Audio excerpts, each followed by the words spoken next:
పవన్ కళ్యాణ్ గారు ఏంటండి బాబు, ఆయన వచ్చారు, మంత్రి అయ్యారు, డిప్యూటీ సీఎం అయిపోయారు. ప్రపంచంలో ముఖ్యంగా ఒక రికార్డులు నెలకొల్పారు పంచాయతీరాజ్ శాఖలో. అంటే ఏదో అనుకున్నాం. ఆయన ఏంటి అసలు, ఆయనకి కనీసం ఎమ్మెల్యే అవ్వలేదు, కనీసం ఒక ఊరికి సర్పంచ్గా కూడా గెలవలేదు. అలాంటిది ఆయన గెలిచారు, డిప్యూటీ సీఎం అయ్యారు, పంచాయతీరాజ్ శాఖ మంత్రి అయిపోయారు. ఆయనకేం తెలుస్తుందిలే, ఆయన ఏదో నేర్చుకుని ఉండొచ్చు, వాళ్ళకి వీళ్ళకి సంబంధించినటువంటి చెప్పిన ద్వారా ఆయన ఏదో కొంతవరకు చేస్తారు ఏమో అనే ఎక్స్పెక్టేషన్స్ ఉన్నాయి. కానీ ఈ రేంజ్లో పవన్ కళ్యాణ్ గారు రికార్డుల మీద రికార్డులు క్రియేట్ చేస్తారని ఎవ్వరూ ఊహించలేదు.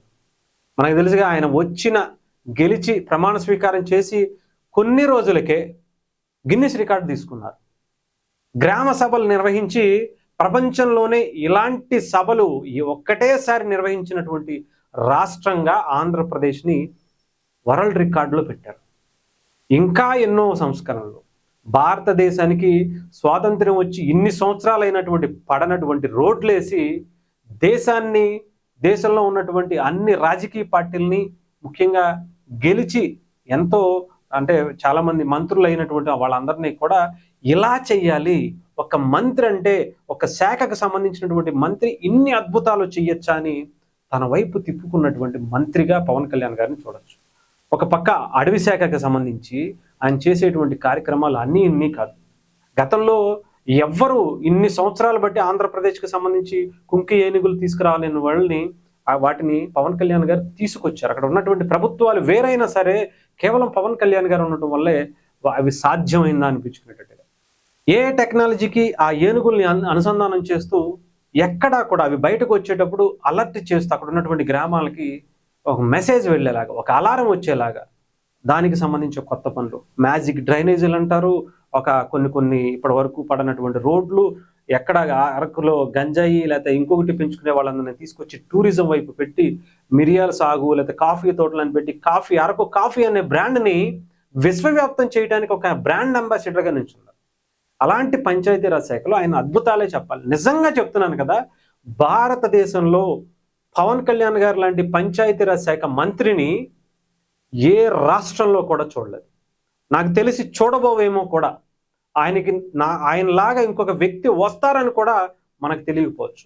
ఇంకొక విషయం ఈరోజు వచ్చింది, పంచాయతీరాజ్ శాఖకు సంబంధించి పదోన్నతుల జాతర అట. చూడండి ఒకసారి, అన్ని కేడర్లలో కలిపి 10,000 మందికి ప్రమోషన్లట.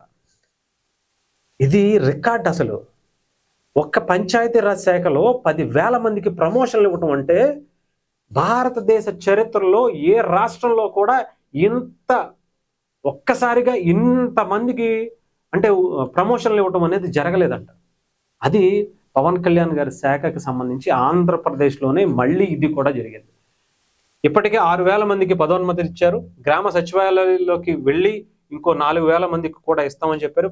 పాలన సంస్కరణలు చేపట్టడం వల్లే ఇవన్నీ కూడా సాధ్యపడిన. సిబ్బంది అభియోగాల పరిష్కారానికి వినూతంగా అదాలత్, అంటే మనకు తెలుసు కోర్టులకు సంబంధించి ఎవరన్నా ఇచ్చిపుచ్చుకునే ధోరణి ఉంటే సెటిల్మెంట్స్కి సంబంధించి లోక్ అదాలత్ అని పెడతారు. అలాంటిదే పంచాయతీరాజ్ శాఖలో కూడా తీసుకొచ్చారంట. ఆయన మీద ఎవరైతే కంప్లైంట్లు చేశారో, ఎవరైతే ఆ శాఖలకు సంబంధించి ఎంప్లాయీస్కి సంబంధించి వాళ్ళకి సంబంధించి ఒక మ్యూచువల్గా ఒక అండర్స్టాండింగ్ మీద దానికి రాజీ కుదుర్చుకునే ప్రయత్నం చేసి అవన్నీ క్లియర్ చేసి అక్కడికక్కడే వాళ్ళకి జరిమానాలు విధించి పంపించడంతో పాటు ఆ తర్వాత వాళ్ళకి ఏదైతే పదవులు అంటే ప్రమోషన్స్ రావాలో వాటికి సంబంధించినటువంటి లైన్ క్లియరెన్స్లు ఇప్పించి ప్రమోషన్స్ చేపించారట.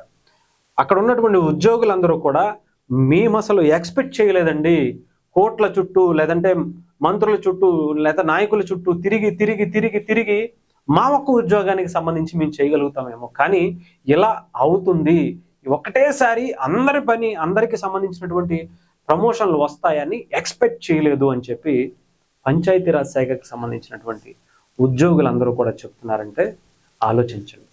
ఇంత అద్భుతమైనటువంటి మంత్రిని మన ఆంధ్రప్రదేశ్లో మనం పెట్టుకుంటే ఎంత బాగుంటుందో. అలాంటి వ్యక్తి నిజంగా ఇంకా చాలామంది ఏమనుకుంటున్నారంటే, సార్ మా శాఖలో కూడా పవన్ కళ్యాణ్ గారు ఉంటే బాగుండు, మా శాఖకే పవన్ కళ్యాణ్ గారు వస్తే బాగుండు, మా శాఖకు సంబంధించినటువంటి పనులు పవన్ కళ్యాణ్ గారు చూస్తే బాగుండు, మా పని అయిపోద్ది, హ్యాపీగా మేము కూడా మా పనుల్ని ఎంతో ఇష్టంగా పనిచేసేటువంటి అవకాశం కూడా వస్తుంది, నిజంగా ఉద్యోగులకు కూడా గౌరవిస్తూ మొన్న మనం చూసాం టీచర్లకి సంబంధించి ఆయన పిఠాపురానికి ఆయన పంపించారు.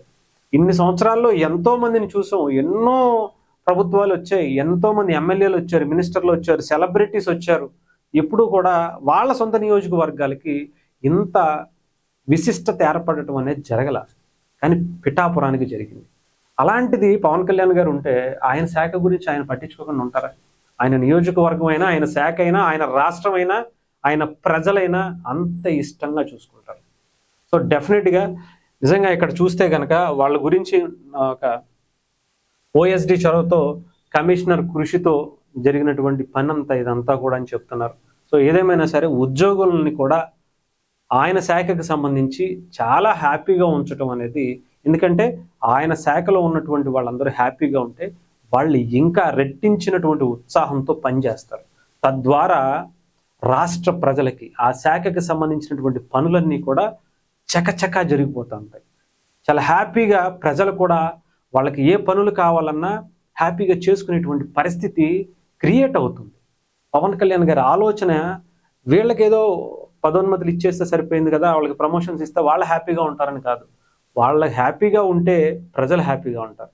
ప్రజలు హ్యాపీగా ఉండాలంటే మొత్తం దేశం, రాష్ట్రం అంతా కూడా బాగుంటుంది. సో అలాంటి ఆలోచనని, అలాంటి అట్మాస్ఫియర్ని క్రియేట్ చేయటం ఒక సంస్థ, ఒక శాఖకు సంబంధించి పవన్ కళ్యాణ్ గారికి సాధ్యమేమో అనిపిస్తుంది.